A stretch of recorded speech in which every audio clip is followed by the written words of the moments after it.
Vamos embarcar numa jornada sobre rodas, mas vista por um olhar muito especial, o de quem realmente entende o que significa lealdade e despedida. Essa é uma história sobre um laço que não se quebra e as memórias que a gente coleciona pelo caminho. E logo de cara, a gente já sabe quem tá contando a história, o próprio gato, o Nana. E com uma frase só, ele já nos joga no centro de tudo. Isso aqui não é uma viagem de férias, não. É uma jornada de adeus. A cena que você monta é super simples, mas ao mesmo tempo cheia de significado. Satoru, Nana e a van prateada deles na estrada. A grande pergunta que fica no ar é: para onde exatamente eles estão indo? E por quê? É o próprio Nana que joga a pergunta no ar, a mesma pergunta que a gente está se fazendo. Essa incerteza toda, esse mistério por trás da decisão do Satoru, é o que nos prende e nos faz querer seguir essa van até o fim da estrada. Mas calma aí. Para a gente entender o peso dessa separação, a gente precisa voltar lá no comecinho, né, a ver como esse laço tão forte entre eles nasceu. A história deles não foi uma adoção qualquer, sabe? Foi tipo destino trabalhando. Começou com uma gentileza, comida em troca de companhia, mas o que selou essa amizade pra valer foi um momento de puro desespero. Um acidente, um resgate, e a partir daí a escolha foi dos dois. Eles simplesmente pertenciam um ao outro.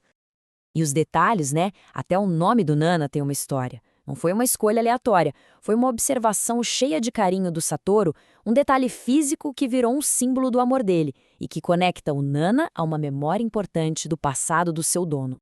E a viagem começa de verdade agora. Primeira parada, a casa de um amigo de infância, o Kosuke. É aqui que o passado do Satoru começa a aparecer, através da lembrança de um outro gato. E olha que curioso, o Nana é o 7, mas antes dele existia um 8, o Hashi. Essa conexão com os números não é à toa e leva a gente direto para uma lembrança muito importante da infância do Satoru. Essa pequena história da infância, nossa, ela já mostrava exatamente quem o Satoru era. Mesmo criança, ele já tinha uma lealdade e um coração enormes. O tal plano de fuga pode ter sido um desastre engraçado, mas o que importa é o resultado. Ele salvou o Hashi, mostrando o tipo de pessoa que ele sempre foi. É impressionante a sensibilidade dos gatos, né? O Nana chega na casa do Kosuke e ele sente. Ele percebe que o clima ali não tá legal, que tem uma tensão antiga no ar. Um gato sabe quando um lugar não tem paz, e com uma certeza silenciosa, o Nanã recusa ficar. E com essa frase, que é pura filosofia felina, o Nana basicamente diz: ok, aqui não dá, bola pra frente. Eles precisam seguir em frente, aceitar o destino e ir pra próxima parada. E a van não para. Próxima parada na nossa viagem, a casa de outro amigo, o Yoshimine. E com ele, a gente conhece um outro tipo de amizade na vida do Satoru. Percebe a diferença? Com o Kosuke, a amizade é pura nostalgia, tem aquela raiz na infância. Já com o Yoshimine, a coisa é diferente. O laço deles foi criado na dor, na dificuldade, no apoio mútuo. É um outro tipo de conexão. A história do Yoshimine é bem forte, um garoto se sentindo meio perdido, abandonado, e aí ele encontra o Satoru. E o Satoru não oferece pena, ele oferece algo muito mais raro, compreensão, porque ele também sabia o que era perder a família. E aquele clube de horticultura virou o refúgio dos dois, um símbolo dessa amizade que eles cultivaram. E na fazenda, a gente descobre um outro lado do Nana, o professor. Ele encontra um gatinho novato, o Chatoran, e decide que é a sua missão de vida ensinar o moleque a ser um gato de verdade. É uma cena cheia de humor, muito boa.